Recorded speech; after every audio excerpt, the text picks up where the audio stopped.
Hello everyone. सो आज हम CAPF के साइंस सेक्शन के क्वेश्चंस को एनालाइज करने जा रहे हैं और देखेंगे यूपीएससी ने कहाँ से क्वेश्चन पूछे हैं, लाइक कौन से पेज नंबर से पूछे हैं, इजी है या हार्ड है या मॉडरेट है, हम वो भी देखेंगे। ओके, सो हम हमारा वीडियो स्टार्ट करते हैं। तो फर्स्ट क्वेश्चन है हमारा, the method used in separating a mixture of two miscible liquid have sufficient difference in their boiling point is. देखिए इसका आंसर आपको ना ये पैराग्राफ के ऊपर मिल जाएगा, सॉरी फॉर दैट मैंने क्रॉप कर दिया था इसको, आपको इसका आंसर यहाँ मिल जाएगा। तो इसका आंसर क्या आपका डी आ जाएगा, राइट। तो ये क्वेश्चन हमने हमारे जो पेड ग्रुप है हमने आपको प्रोवाइड किया था, आप यहाँ से देख सकते हैं एंड साथ में ये भी देख सकते हैं, करेक्ट। एंड देखिए ये क्वेश्चन बहुत ईजी था, लाइक ऑलरेडी इसी बॉक्स के से एनडी 22 में क्वेश्चन आया हुआ था, सीडीएस में ऑलरेडी आ चुके हैं। तो ये टॉपिक्स कुछ होते हैं ना वो बहुत ज़्यादा इंपॉर्टेंट होते हैं, तो आपको वो मिस नहीं करना है, राइट। तो नेक्स्ट क्वेश्चन है हमारा, which one of the following statement is correct. Alloy are mixture, alloy are compounds, alloy are always made up of metal, all alloy contain carbon as of their. देखिए इसका answer A आ जाएगा, clearly आपको NCERT में given है। देखिए मैं हमेशा बोलता हूँ जो बॉक्स होते हैं ना, ब्लू बॉक्स हो गए, चाहे वो साइंस हो, हिस्ट्री हो, ज्योग्राफी हो या पॉलिटी हो, यूपीएससी आपको बॉक्सेस से क्वेश्चन पूछता ही पूछता है, वो आपको मिस नहीं करना है, राइट। तो देखिए एलॉय मिक्सचर है, ये क्या है, मिक्सचर है, तो इसका आंसर आपका ए आ जाएगा। ये वैसे क्लास 9 पेज नंबर 15 में आपको प्रोवाइड किया गया था एंड इसी पे हमने आपको क्वेश्चन भी प्रोवाइड किया गया था। एन एलॉय इज क्या है, मिक्सचर है। देखिए इसका आंसर डी आ जाएगा, टू और मोर मेटल और a metal and a non metal, correct. Next question है हमारा, the common element in graphite, diamond and graphene is. देखिए ये क्वेश्चन आपका पीवाईक्यू से रिलेट करता है, तभी मैं बोलता हूं पीवाईक्यू को आपको मिस नहीं करना है। तो सीडीएस 2016 में क्या पूछा गया था, विच one of the following is not an allotrope of carbon. Graphite ये रहा आपका, ग्राफीन ये रहा एंड डायमंड, राइट। तो इसका आंसर क्या आ जाएगा आपका डी आ जाएगा, करेक्ट। सो नेक्स्ट क्वेश्चन है हमारा, the gas generated on reacting zinc with dilute sulphuric acid is. देखिए ये जो एक्टिविटी होती है ना, चाहे तो ये डायग्राम हो या उसके नीचे कुछ लिखा हो, वो भी आपको अच्छे से पढ़ना है, राइट। देखिए इसका आंसर ये है, reaction of zinc with dilute sulphuric acid and testing hydrogen gas by burning. तो क्या आ जाएगा इसका आंसर, हाइड्रोजन गैस आ जाएगा। ये क्लास 10 पेज नंबर 19 में आपको प्रोवाइड किया गया है, करेक्ट। देखिए इसी के बेसिस पे सेम हमने क्वेश्चन को फ्रेम किया था, if dilute sulphuric acid is added to zinc which of the following gas will form. इसका आंसर हाइड्रोजन आ जाएगा, करेक्ट।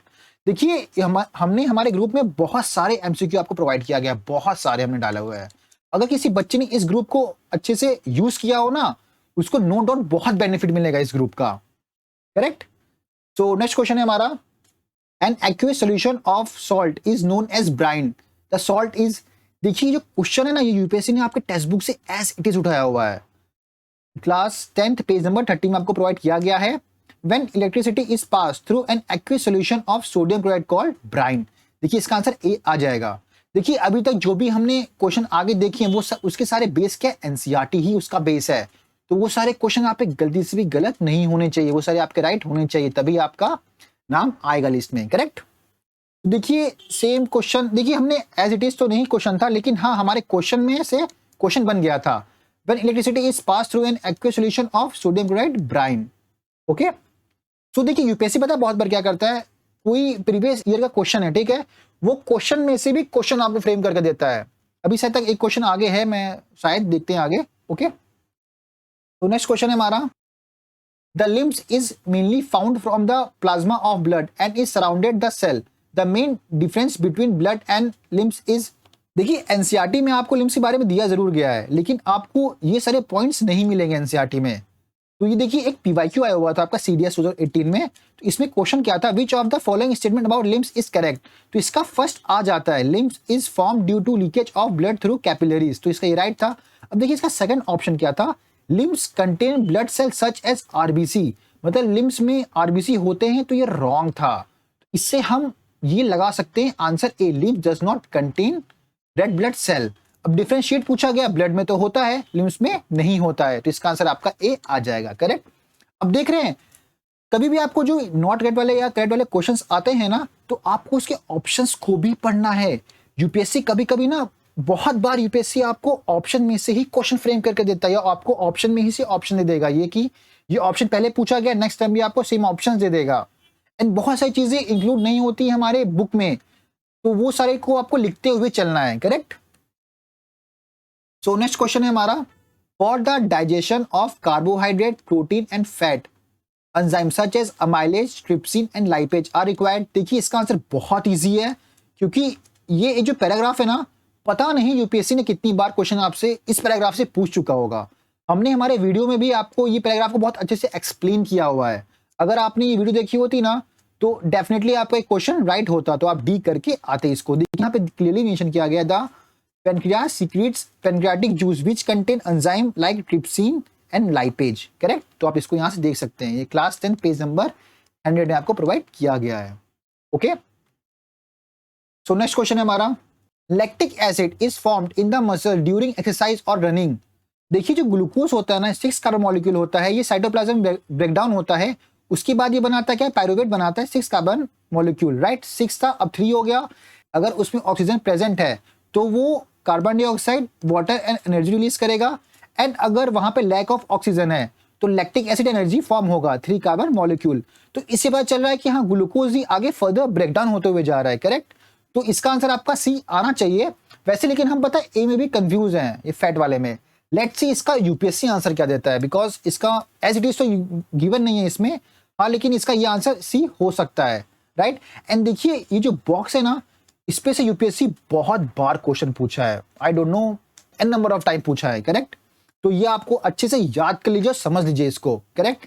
अब देखिए बहुत बच्चों ने, आपने याद किया होगा, लेकिन पता है आपने बहुत बार 6 कार्बन मॉलिक्यूल को मिस किया होगा, 3 कार्बन मॉलिक्यूल को मिस किया होगा। ये भी आपको याद करना, बिकॉज ये यूपीएससी ने नहीं पूछा, लेकिन हाँ स्टेट पीसीएस में क्वेश्चन आया हुआ है, हमने हमारे पेड ग्रुप में इसको फ्रेम किया हुआ था, करेक्ट। तो वैसे सेम तो नहीं है, हाँ हमने इसी के बेसिस पे क्वेश्चन आपको हमारे ग्रुप में प्रोवाइड किया था, करेक्ट। तो नेक्स्ट क्वेश्चन है हमारा, which organelle other than nucleus in eukaryotic cell has its own DNA, ribosome and protein. देखिए बहुत इजी क्वेश्चन है ये, बहुत ही ज्यादा इजी है ये, एनसीईआरटी क्लास 9 65। देखिए पता है आपको बायो के क्वेश्चन ना क्लास 9 से बहुत ज्यादा मिलते हैं, एंड केमिस्ट्री एंड फिजिक्स के क्लास 10 से मिलते हैं, करेक्ट। इसका आंसर क्या बी आ जाएगा, या क्लियरली मेंशन किया गया है, माइटोकॉन्ड्रिया में क्या डीएनए होता है एंड राइबोसोम होता है, एंड साथ में mitochondria are able to make some of their own protein, correct. तो इसका आंसर बी आ जाएगा आपका। वैसे देखिए ये भी सेम पीवाईक्यू एनडीए में आया हुआ है, हमने हमारे ग्रुप में ये भी आपको करवाया हुआ था, which of the following group of cell organelles contain DNA. तो ये आ जाएगा mitochondria, nuclei and chloroplast, and have their own DNA and proteins, correct. So आप देख रहे हैं कितने सारे क्वेश्चंस आपके सीएपीएफ में पीवाईक्यू के बेसिस पे ही क्लियर हो जाते हैं। लाइक पीवाईक्यू आपने अटेम्प्ट अच्छे से किया, एनालाइज रिवाइज किया है, आप उसी के बेसिस पे आप अपने आंसर को राइट करके आ सकते हो, राइट। पीवाईक्यू की इंपॉर्टेंस बहुत है, बच्चे एनसीईआरटी पे भागते हैं, नोट से भागते हैं, नोट एनसीईआरटी ही बाइबल है आपके लिए, आप एग्जाम में। लेकिन कुछ चीजें ऐसी होती हैं जो कि एनसीईआरटी में मेंशन नहीं होती है, वो पता है सप्लीमेंट में काम करती है, हमारे क्या पीवाईक्यूज करते हैं, राइट। तो पीवाईक्यू से इंपॉर्टेंट आप समझिए, उसके टॉपिक्स के इंपॉर्टेंस को समझिए, एंड आप बस उस पर लग जाइए, आपको डिमांड भी समझ में आएगी यूपीएससी किस टाइप के लेवल को पूछ रहा है क्वेश्चन एग्जाम में, क्वेश्चंस, ठीक है। तो नेक्स्ट क्वेश्चन है हमारा, in vertebrates smooth endoplasmic reticulum in cell of which organ play a crucial role in detoxifying of toxic compound. देखिए ये भी क्वेश्चन बहुत इजी है, बिकॉज ये एनसीईआरटी से ही आया हुआ है। देखिए ये क्लास 9 पेज नंबर 64 में आपको प्रोवाइड किया गया था, in the liver cell of the group of animal called vertebrates SCR play a crucial role in detoxifying many poison and drugs। तो इसका आंसर क्या आ जाएगा, लीवर आ जाएगा, करेक्ट। देखिए नेक्स्ट टाइम पता है यूपीएससी आपको ऐसा क्वेश्चन पूछ सकता है, आपका ये क्वेश्चन से तो ये क्वेश्चन राइट होता ही होता, एंड फर्दर भी यूपीएससी या सीडीएस या सीएपीएफ या एनडीए में ऐसा पूछ सकता है, which of the following cell is responsible for detoxifying poison and drugs in the liver cell of vertebrates. इसका आंसर आपका डी आ जाएगा, स्मूथ एंडोप्लाज्मिक रेटिकुलम, राइट। देखिए मैं बोलता हूं ना यूपीएससी क्वेश्चन से भी क्वेश्चन फ्रेम कर सकते हैं, नेक्स्ट टाइम आपसे ये पूछ लेगा, राइट। तो आप इसके लिए भी रेडी रहिए। तो नेक्स्ट क्वेश्चन है हमारा, both starch and glycogen are made of glucose however. देखिए इसका आंसर बी आ जाएगा, नो डाउट बहुत इजी क्वेश्चन था, बिकॉज आप सबने राइट करके आया होगा डैम श्योर। देखिए कहाँ है जो एनिमल प्लांट सेल होता है उनका कहाँ स्टार्च होता है, एंड एनिमल सेल का ग्लाइकोजेन, करेक्ट। ये क्लास 10th पेज नंबर 95 में प्रोवाइड किया गया है आपको। अब देखिए इसी बेसिस पे हमने आपको क्वेश्चंस हमारे पेड ग्रुप में आपको प्रोवाइड किया था। तो आप देख सकते हैं carbohydrate are stored in human body in the form of glycogen, तो आपका यहाँ से भी राइट हो जाता है, करेक्ट। और प्लांट से कहाँ होता है, स्टार्च में होता है। ओके, तो नेक्स्ट क्वेश्चन है हमारा, in some viral infection number of platelets are reduce quickly, platelets are essential because. देखिए प्लेटलेट्स क्यों इंपॉर्टेंट है, क्या काम करता है आपकी बॉडी में, इतना इसकी इंपॉर्टेंस क्यों है। देखिए हम यहाँ छुप गया है, इसके ऊपर क्या है, to avoid this the blood has platelet cell which circulate around the body and by helping to clot blood at this point injury. देखिए आपको कभी चोट लगती है ना आपकी बॉडी में कहीं पे, तो ब्लड का फ्लो बहुत ज्यादा होता है आउटसाइड द बॉडी, राइट। तो प्लेटलेट हेल्प करता है क्लॉट करने में ब्लड को, तो इसका आंसर क्या आ जाएगा, डी आ जाएगा। Platelets have a role in blood clotting, कि आपकी बॉडी ज्यादा ब्लड फ्लो ना हो बाहर साइड, राइट। अब सेम देखिए आपका सीएपीएफ 2020 में आया हो, देखिए सीएपीएफ के क्वेश्चंस को कितनी बार रिपीट किया यूपीएससी ने। आपका जो 20 में आया है, 19 में, 18 में आया, वो यूपीएससी अभी भी आपसे पूछ रहा है, which of the following is a major function of platelet, clotting of blood, right. अब जिसने ये पीवाईक्यू को अच्छे से किया हुआ है, नो डाउट आपका आंसर राइट होगा। जिसने नहीं किया होगा तो आप प्लीज नेक्स्ट टाइम ये चीज को बहुत फोकस कीजिएगा कि पीवाईक्यूज आर लाइफलाइन, वही आपको ही सिर्फ सेव कर सकता है एग्जाम में, और कोई सेव नहीं कर सकता है। कोई भी इंस्टीट्यूट, कोई भी ग्रुप, चाहे हम भी एमसीक्यू फ्रेम करते हैं ना, फाइन, वो कॉन्सेप्ट क्लियर करने के लिए होते हैं, लेकिन आपका जो पीवाईक्यू जो यूपीएससी ना, उससे क्वेश्चन ही अलग होते हैं, लाइक उसमें तो ऑप्शंस होते हैं, आप लोग कंफ्यूज ही कर देंगे।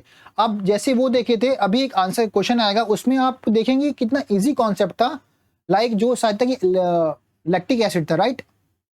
अब देखिए लैक्टिक एसिड हमने सोचा भी नहीं होगा यूपीएससी आपसे ऐसा कुछ क्वेश्चन पूछ सकता है। हमने हमारे बहुत सारे क्वेश्चंस ना इसमें से आपको फ्रेम करके दिए हैं, पीवाईक्यू भी निकाल के दिए हैं, स्टेट पीसीएस, सीएपीएफ, एनडीएस, लेकिन आप क्वेश्चन देख रहे हैं यूपीएससी कैसे फ्रेम कर रहा है। टॉपिक बहुत ईजी है, लेकिन ऑप्शंस देखिए, नो डाउट आप कंफ्यूज होना ही होना है इसमें। तो आपको बस ऐसे क्वेश्चंस के लिए आपको रेडी रहना है आगे जाके। ओके, तो इसका आंसर क्या आ जाएगा आपका, इसका आंसर बी आ जाएगा, राइट। तो कहाँ गया ये क्लॉटिंग, आपका इसका आंसर सी आ जाएगा। एंड ये भी आपका एनडीए में आया था 2017 में, तो आप देख लीजिएगा पीवाईक्यूज। तो नेक्स्ट क्वेश्चन है हमारा, biogas is considered to be an excellent fuel which burn without smoke. देखिए जो मीथेन होता है ना, ये विदाउट स्मोक क्या बर्न करता है। एंड यहाँ क्लियरली मेंशन किया गया है, biogas in excellent fuel as it contain up 75% important of methane, it burn without smoke. अब देखिए पता है ये सेम पैराग्राफ से सीडीएस 22 में पीवाईक्यू मतलब क्वेश्चन आए हुए हैं, राइट। अब किसी बच्चे ने सीडीएस से क्वेश्चन को उठाया होगा, इस पैराग्राफ को पढ़ा होगा, नो डाउट वो आंसर ए मार्क करके आएगा। एंड जिसने नहीं किया, क्या पता कार्बन डाइऑक्साइड मार्क कर दे, हो सकता है, कर सकते हैं। तो इसीलिए बोलता हूँ पीवाईक्यू की इंपॉर्टेंस बहुत है। जो भी पीवाईक्यू का टॉपिक है ना, आप उसको अच्छे से मार्क कीजिए अपने ना पेपर पे, कोई भी टॉपिक से पीवाईक्यू आया हुआ है, ठीक है। तो आपने देखा कि हाँ यहाँ से है, तो यहाँ लिख दीजिए सीएपीएफ 2023 एंड सीडीएस 2022। तो इससे क्या होगा, जब आप नेक्स्ट टाइम पढ़ेंगे ना, तो ये टॉपिक पे आप बहुत ज्यादा फोकस करेंगे। ये एक ह्यूमन नेचर होता है कि हमें दिखता है ना कि हाँ यहाँ से पीवाईक्यू आया हुआ, ये क्वेश्चन ऐसे फ्रेम हो सकता है, हम और फोकस करते हैं वो चीज पे। तो ये आपको करते हुए चलना है साथ में, ठीक है। NCERT class 9 and page number 26 में दिया हुआ है आपको, ठीक है। तो अब देख लेंगे। देखिए सेम बेसिस पे आपका सीएपीएफ वापस ऐसा क्वेश्चन हमें बहुत सारे देखने मिल चुके हैं कि क्वेश्चन रिपीट हुए हैं पीवाईक्यू के। What are the main concept of biogas, देखिए क्या है, मीथेन एंड कार्बन डाइऑक्साइड होता है, करेक्ट। एंड बायोगैस में कौन सी गैस पाई जाती है, मीथेन एंड कार्बन डाइऑक्साइड पाई जाती है। तो ये क्या हो गया, सीएपीएफ में पीवाईक्यू आया हुआ है, तो आप इससे भी राइट कर सकते थे। आप देख सकते हैं हमने यहाँ भी आपको क्वेश्चन प्रोवाइड किया गया है। बायोगैस कंसिस्ट ऑफ, देखिए इसका क्या है, carbon dioxide, methane and hydrogen, इसमें क्या हाइड्रोजन भी होता है, तो आप याद रखिएगा, ठीक है। तो नेक्स्ट क्वेश्चन है हमारा, which one of the following holds true for a free falling object. इसका आंसर देखिए बहुत ईजी, डी आता। ये भी आपका पीवाईक्यू है। देखिए विच one of the following statement for an object falling freely under the influence of gravity is correct, acceleration is constant all through out the free fall. तो क्या it's move with a uniform acceleration, तो अब इससे इसका reference ले सकते हैं, ठीक है। तो नेक्स्ट क्वेश्चन है हमारा, विच of the following conservation law is consequences of Newton third law of motion. देखिए ये जो क्वेश्चन है ये आपको एज इट इज एनसीईआरटी में कहीं प्रोवाइड नहीं किया है। अगर आपने अपनी नॉलेज से इसका आंसर लगा दिया तो इट्स फाइन, नहीं तो अगर आपने पीवाईक्यू को अटेम्प्ट किया होता, डैम श्योर आपका ये क्वेश्चन राइट होता, क्योंकि एनसीईआरटी में गिवन नहीं है। अगर हम पीवाईक्यू एनालाइज करते, हम पढ़ते, तो आप देखिए conservation of momentum in an collision between particles can be understood on the basis of both Newton second law of motion and third law of motion, right. तो इसका आंसर क्या आ जाएगा? Conservation of movement. देखिए ये रहा conservation of movement and conservation of movement. इसलिए बोलता हूँ पीवाईक्यू की इंपॉर्टेंस बहुत है। और देखो हमने हमारे ग्रुप में आपको प्रोवाइड किया था, राइट। जिस बच्चे ने अटेम्प्ट किया होगा इसको क्वेश्चन को भी अच्छे से पढ़ा होगा। अब देखिए यहाँ से आप क्या सीख रहे हो, ठीक है, मैं आपको कुछ ज्ञान देता हूँ। पहले ही बोल चुका हूँ कि यूपीएससी क्वेश्चन से भी क्वेश्चन फ्रेम करता है। देख रहे हैं यहाँ पे एनडीए में उसने क्वेश्चन पूछा है, ठीक है, ये पुट करके, लेकिन वही अब आपसे इसका आंसर में इसको दे दिया है एमसीक्यू में, राइट। इसलिए बोलता हूँ अगर आप कोई क्वेश्चन पढ़ते हो ना तो उसमें से आप पीवाईक्यू के क्वेश्चन को ये भी देखिए कि उस पर यूपीएससी फर्दर क्वेश्चन फ्रेम कर सकता है क्या, पॉसिबिलिटी कितनी है, क्या क्वेश्चन इंपॉर्टेंट है। अगर आप ये करना सीख गए ना, डेफिनेटली कोई आपको स्टॉप नहीं कर सकता है सिलेक्शन लेने में, इसे गारंटी मैं आपको देता हूँ, राइट। तो आपको अच्छी चीजें देखना है, समझना है एंड करना है। देखिए सेकंड क्वेश्चन क्या है, the depletion in atmospheric ozone layer in the last century was due to. बहुत इजी क्वेश्चन है, हम हमेशा से पढ़ते हुए आए हैं, क्या होता है, क्लोरोफ्लोरोकार्बन, लाइक इसका आंसर ए आ जाएगा आपका। यहां भी आपको प्रोवाइड किया तो आप देख लेंगे, राइट। सो नेक्स्ट क्वेश्चन है हमारा, which one of the following is the main cause of acid rain. देखिए ये भी आपका एनसीईआरटी में गिवन है। The fossil fuel like coal and petroleum contain small amount of nitrogen and sulphur. When these fuels are burn, nitrogen and sulphurs too are burn and this produce क्या, different oxide of nitrogen and sulphur. इसका answer आपका B आ जाएगा। The burning of fossil fuel release oxide of carbon, nitrogen and sulphur in the atmosphere, correct. तो इसका answer आपका B हो जाएगा। ये भी हमने हमारे ग्रुप में प्रोवाइड किया था एंड ये ऑलरेडी पीवाईक्यू है सीडीएस में, तो आप इसको याद रखिएगा अच्छे से, करेक्ट। सो नेक्स्ट क्वेश्चन है हमारा, a sound wave of frequency of 2 hertz has a wavelength of 35 centimeter in a given medium. How long will it take to travel a distance of 2.1 kilometer through the medium? देखिए same UPSC ने आपका example 12.1 से उठाया है। a sound wave has a frequency of 2 and 35, देखिए 2 hertz हो गया, 35 centimetre हो गया, सिर्फ आपके 1.5 किलोमीटर को क्या कर दिया, 2.1 में चेंज कर दिया यूपीएससी ने। तो आप जब इसको फर्दर सॉल्व करेंगे तो आपको इसका आंसर क्या, सी मिलेगा, 3.0 सेकंड्स, राइट। एंड देखिए आप पता है हम सब देखते हैं कि यार न्यूमेरिकल्स है, सॉल्व हो पाएगा कि नहीं, छोड़ देते हैं, हम इसको ध्यान नहीं देते इस पे, हम सिर्फ थ्योरी पढ़ते रहते हैं। लेकिन आप देख रहे हैं यूपीएससी सेम स्टेटमेंट उठाता है, सिर्फ एक नंबर को चेंज कर देता है। अगर आपको फॉर्मूला पता है, थोड़ा सा कॉन्सेप्ट पता है आपको, तो आप इजिली इसमें अच्छे खासे मार्क्स गेन कर सकते हैं, ठीक है। तो आपको न्यूमेरिकल्स भी लीव नहीं करने, आपको देख के जाने हैं, जितने भी पीछे दिए हैं जो इजी वन है। हार्ड है कोई नहीं, लीव कर दो, नो डाउट, लेकिन अगर इजी है तो आपको लीव नहीं करना है। कंपटीशन बहुत हाई हो रहा है, आपको एक एक मार्क आपको ना सिलेक्शन दिला सकता है, आपको वहां सिलेक्शन से आपको हटा सकता है, राइट। तो आप ध्यान दीजिए।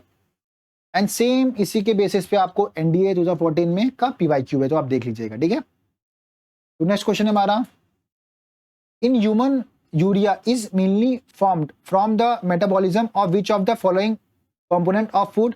देखिए इसका आंसर आपको एज इट इज कहीं एनसीईआरटी में नहीं मिलेगा, लेकिन आपको कहाँ मिलेगा, मैं बताता हूँ कहाँ मिलेगा, आपको मिलेगा पीवाईक्यू में।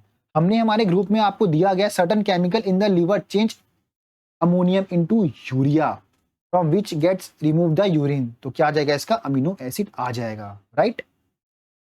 ओके सो इसलिए बोला हूं, देखिए पीवाईक्यू को मिस मत कीजिए, अच्छे से देखिए, ओके। तो नेक्स्ट क्वेश्चन है हमारा, identify the species among the following acting as oxidant and reductant respectively. इसका आंसर क्या, आपका इसका आंसर ए आ जाएगा। आप जब इसको पढ़ेंगे तो ये कॉन्सेप्ट बेसिस पे है, राइट। एंड हमने इस पे भी आपको क्वेश्चंस प्रैक्टिस करवाए थे, ओके। तो नेक्स्ट क्वेश्चन है हमारा, which one of the following metal does not, देखिए नॉट आई एम करेंगे underline, react with oxygen directly. देखिए जो क्वेश्चन है ना, ये अपने लॉजिक से भी लगा सकते थे। कैसे, आप खुद सोचिए, हमारी मम्मी ज्वेलरीज पहनती हैं तो कैसी होती हैं, गोल्ड की पहनती हैं, प्लेटिनम की पहनती हैं, राइट। तो इसका आंसर क्या, सी आ जाएगा। क्यों पहनती प्लेटिनम की, क्योंकि वो ऑक्सीजन के साथ डायरेक्टली रिएक्ट नहीं करता है, राइट। तो देखिए यहाँ भी हमने आपको इस पे प्रोवाइड किया गया था, which of the following metal is found in a free state. तो इसका आंसर क्या, प्लेटिनम आ जाएगा, करेक्ट। एंड आप यहाँ भी पढ़ सकते हैं, आपको यहाँ भी मिल जाएगा, क्लास 10 पेज नंबर 50 में आपको प्रोवाइड किया गया है, ओके। तो नेक्स्ट क्वेश्चन है हमारा, सो देखिए इस क्वेश्चन में आपको एक्सपेरिमेंट के बारे में पूछा गया है, एक्सपेरिमेंट दिया है, एक एक्सपेरिमेंट 1 एक्सपेरिमेंट 2, राइट। सो आप जब ये क्वेश्चन पढ़ेंगे ना, तो अगर आप इसमें राइट हैंड थंब रूल भी अप्लाई करते हैं एंड रेफरेंस आप इस क्वेश्चन का अगर इस एक्टिविटी से लेते हैं, तो आपको इसका आंसर ए मिल जाएगा। ये बहुत ईजी क्वेश्चन था, सिर्फ कॉन्सेप्ट लगाना था आपको, थोड़ा समझना था, आप ये इसे बूम करके आते हैं, राइट। तो इसका आंसर ए आ जाएगा, करेक्ट। इसी के बेसिस पे हमने आपको करवाया था, ये भी कॉन्सेप्ट बेसिस पे है, एंड ये शायद तक आपकी बुक में ही क्वेश्चन दिया गया है, हमने वहीं से आपके लिए पोस्ट किया था, राइट। तो आप यहाँ से देख लीजिएगा। सो नेक्स्ट क्वेश्चन है हमारा, a wire of resistance R is cut into 4 equal part, these parts are then connected in parallel if the equivalent resistance of this combination is R, then the ratio R upon R is.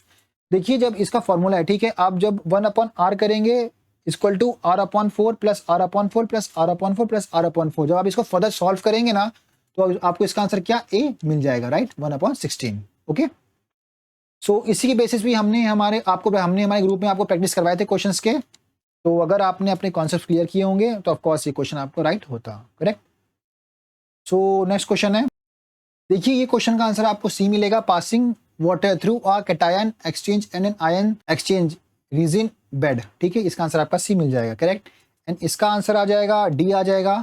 And देखिए इस question का answer 37 का हमें तो नहीं पता है, because हमें जिस आंसर पे कॉन्फिडेंट होता है कि हाँ ये राइट है, हम वही आंसर आपको डिलीवर करते हैं, ठीक है। अगर आपको इस क्वेश्चन का आंसर पता है तो प्लीज आप कमेंट करके हमें बताइएगा, ओके। तो एंड इसका आंसर क्या है, the rate of an enzyme catalyse reactions depend upon substrate concentrations, temperature and pH, right. तो इसका आंसर ए आ जाएगा आपका, ओके।